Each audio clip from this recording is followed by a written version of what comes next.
ನೋಡ್ಕೊಳ್ಳಿ, ಮಾಡ್ಕೊಳ್ಳಿ, ತಿನ್ಕೊಳ್ಳಿ. Hi friends, ನಮಸ್ಕಾರ.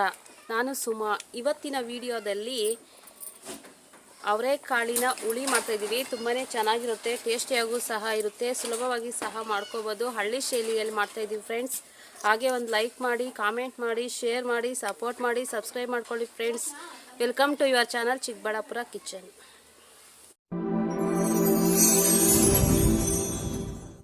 ಇವಾಗ ನೀರು ಕಾದಿದೆ, ಅವರೆಕಾಳು ಹಾಕ್ಕೊತಾ ಇದ್ದೀವಿ. ಅರ್ಧ ಕೆಜಿ ಅಷ್ಟು ಕಾಳು ಹಾಕ್ಕೊತಾ ಇದ್ದೀವಿ. ಚಿಕ್ಕದೊಂದು 2 ಆಲೂಗಡ್ಡೆನ ಕಟ್ ಮಾಡ್ಕೊಂಡು ಹಾಕ್ಕೊತಾ ಇದ್ದೀನಿ.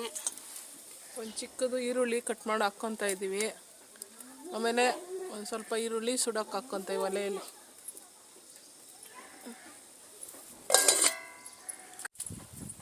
3 ಟೊಮೆಟೊ ಹಾಕ್ಕೊತಾ ಇದ್ದೀವಿ.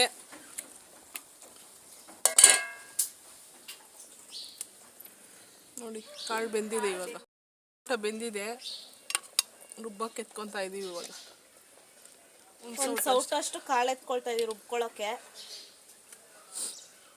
ಇವಾಗ ಒಂದು ಅರ್ಧ ಚಿಪ್ನಷ್ಟು ಕೊಬ್ಬರಿ ಕಟ್ ಮಾಡ್ಕೊಂಡು ಹಾಕ್ಕೊತಾ ಇದ್ದೀವಿ. ಬೆಳ್ಳುಳ್ಳಿ ಒಂದು 8 ಎಸ್ಲು, ಸ್ವಲ್ಪ ಕೊತ್ತಂಬರಿ,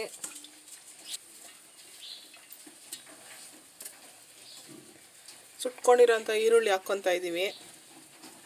ಆಮೇಲೆ ಬೇಯಿಸ್ಕೊಂಡಿರೋಂಥ ಸ್ವಲ್ಪ ಕಾಳು, ಟೊಮೊಟೊ, ಹುಣಸೆಹಣ್ಣು ಸ್ವಲ್ಪ ನೆನೆಸ್ಕೊಂಡು ಹಾಕ್ಕೊತಾ ಇದ್ದೀವಿ.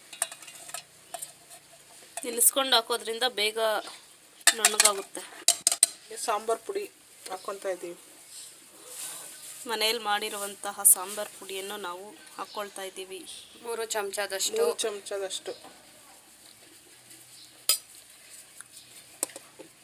ಈಗ ರುಬ್ಕೊಂಡು ಬರೋಣ ಬನ್ನಿ ಫ್ರೆಂಡ್ಸ್. ಮಿಕ್ಸಿಗೆ ಹಾಕ್ಕೊಂಡಿದ್ದೀವಿ. ಆಗಿದೆ ನೋಡಿ, ನುಣ್ಣಕ್ಕೆ ಹಾಕ್ಕೋಬೇಕು.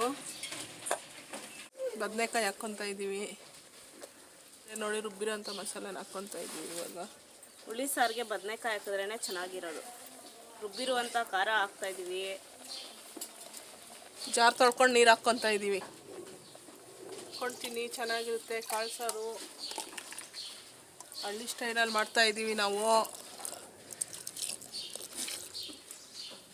ಒಲೆನೇ ಹುಡ್ಕೊಂಡು ಹೋಗ್ಬಿಡ್ರಿ ನೀವು, ಪರವಾಗಿಲ್ಲ. ಗ್ಯಾಸ್ ಮೇಲೆನೇ ಈ ರೀತಿ ಎಲ್ಲ ಟ್ರೈ ಮಾಡಿ, ಚೆನ್ನಾಗಿರುತ್ತೆ. ಮಡಕೆಯಲ್ಲೇ ಮಾಡ್ಕೊಳ್ಳಿ. ಗ್ಯಾಸ್ ಮೇಲೇನೂ ಮಡಕೆಯಲ್ಲೇ ಮಾಡ್ಕೊಂಡು ತಿನ್ನಿ. ರುಚಿಗೆ ತಕ್ಕಷ್ಟು ಉಪ್ಪು. ಕೂದಲು ಬಿಡಬೇಡ್ರಿ ಅಂದ್ರೂ ಕೂದಲು ಬಿಟ್ಕೊಂಡು ಹೋಗ್ತವೆ. ಬೇಡ ಅಂದ್ರೂ ಜೀನ್ಸ್ ಪ್ಯಾಂಟ್ ಹಾಕ್ಕೊಂಡು ದೇವಸ್ಥಾನಕ್ಕೆ ಹೋಗ್ಬಾರ್ದು ಅಂದರೂ ಇಲ್ಲ, ನಾನು ಜೀನ್ಸ್ ಪ್ಯಾಂಟೇ ಹಾಕ್ಕೊಂಡು ಹೋಗ್ತೀನಿ ಅಂತ ಹೋಗ್ತವೆ. ಏನು ಮಾಡೋದು? ಕೇಳ್ತವ? ನಮ್ಮ ಮಾತು ಕೇಳಲ್ಲ ಹೆಣ್ಮಕ್ಳು. ಈಗಿನ ಕಾಲದಲ್ಲಂತೂ ದೊಡ್ಡವರೇ ಕೇಳೋ, ಮಕ್ಳು ಎಷ್ಟು ಮಾತ್ರ ಕೇಳ್ತದೆ ಬಿಡಿ. ಆದಷ್ಟು ಹೆಣ್ಮಕ್ಳಿಗೊಂದು ವಿಷಯ, ಮೈ ತುಂಬ ಬಟ್ಟೆ ಹಾಕ್ಕೊಳ್ಳಿ, ಕೈ ತುಂಬ ಬಳೆ ಹಾಕ್ಕೊಳ್ಳಿ, ಹಣೆ ತುಂಬ ಬಟ್ಟಿಕ್ಕೊಳ್ಳಿ. ಇದೆಲ್ಲ ಈ ಕಾಲದಲ್ಲಿ ಯಾರು ಮಾಡ್ತಾ ಇಲ್ಲ. ಎಲ್ಲ ಶೋಕಿಗೆ ಒಂದೊಂದು ಸ್ಟಿಕ್ಕರ್ ಇಟ್ಕೊಂಡು ಸ್ಟೈಲ್ ಫ್ಯಾಷನ್ ಆಗಿ ಬರ್ತಾರೆ. ಎಲ್ಲಾದರೂ ಬಂದಾಗ ಹಣೆ ತುಂಬ ಬಟ್ಟಿಕ್ಕೊಳ್ಳಿ, ಏನಾಗಲ್ಲ. ಹಣೆ ತುಂಬ ಬೊಟ್ಟು ಅಂದರೆ ನಮ್ಮನ್ನು ಇದು ಮಾಡೋ ಕಾಮೆಂಟ್ ಮಾಡಬೇಡ್ರಿ. ಹಣೆ ತುಂಬ ಹೆಂಗೆ ಇಕ್ಕೋದು ಅಂದರೆ ನಿಮ್ಗೆ ಎಷ್ಟು ಬೇಕೋ ಅಷ್ಟು ಇಕ್ಕೊಳ್ಳಿ. ನೈಟಿ ಹಾಕ್ಕೊಂಡು ಪೂಜೆ ಮಾಡಬೇಡಿ, ಸೀರೆ ಉಟ್ಕೊಂಡು ಪೂಜೆ ಮಾಡ್ಕೊಳ್ಳಿ. ನೋಡಿ, ಈ ಸೀಸನಲ್ಲಿ ಅವರೆಕಾಯಿನೇ ಜಾಸ್ತಿ ಸಿಗೋದು. ಈಗ ಎಲ್ಲನೂ ಸೀಡ್ಸ್ ಎಲ್ಲ ಸಿಗುತ್ತೆ, ಚೆನ್ನಾಗಿರಲ್ಲ. ಹೊಲಗಳಲ್ಲಿ ಸಿಗುವಂಥದ್ದೇ ತುಂಬಾ ಚೆನ್ನಾಗಿರುತ್ತೆ. ಸೊಗಡಿರೋ ಅಂತ ಅವರೆಕಾಯಿ ಒಂದೇ ಸರಿ ಹೊಲಗಳಲ್ಲಿ ಬಿಡೋದು. ಸೀಡ್ಸಲ್ಲೆಲ್ಲ ಯಾವಾಗೂ ಸಿಗುತ್ತೆ. ಈ ಥರ ಸೊಗಡು ಅವರೆಕಾಯಿ ತಿಂದು ನೋಡಿ, ಚೆನ್ನಾಗಿರುತ್ತೆ, ಟೇಸ್ಟಿಯಾಗಿರುತ್ತೆ. ಆ ಸ್ಮೆಲ್ ನೋಡ್ತಾ ಇದ್ರೇ ತಿನ್ನಬೇಕು ಅನಿಸ್ತಾ ಇದೆ. ಇವಾಗ ಬಿಸಿ ಬಿಸಿ ಮುದ್ದೆ, ಬಿಸಿ ಬಿಸಿ ಅನ್ನಕ್ಕೆ ಹಾಕ್ಕೊಂಡು ತಿಂತಾ ಇದ್ರೆ ಸೂಪರಾಗಿರ್ತೈತೆ. ಟ್ರೈ ಮಾಡಿ. ಕುದೀತಾ ಇದೆ ಸಾರು. ಎಷ್ಟು ಗಮ್ಮಂತ ಇದೆ ಅಂದರೆ ಅಷ್ಟು ಚೆನ್ನಾಗಿರುತ್ತೆ ಸಾಂಬಾರು. ಕಾಳು ಸಾರು ನೋಡ್ಕೊಳ್ಳಿ, ಮಾಡ್ಕೊಳ್ಳಿ, ತಿನ್ಕೊಳ್ಳಿ. ನೋಡಿ ಫ್ರೆಂಡ್ಸ್, ಒಗ್ಗರಣೆ ಹಾಕ್ಕೊತಾ ಇದ್ದೀವಿ. ಒಗ್ಗರಣೆಗೆ ಹಾಕ್ಕೊತಾ ಇದ್ದೀವಿ ಲಾಸ್ಟಲ್ಲಿ. ರೆಡಿ ಆಗಿದೆ ಈಗ ಸಾರು.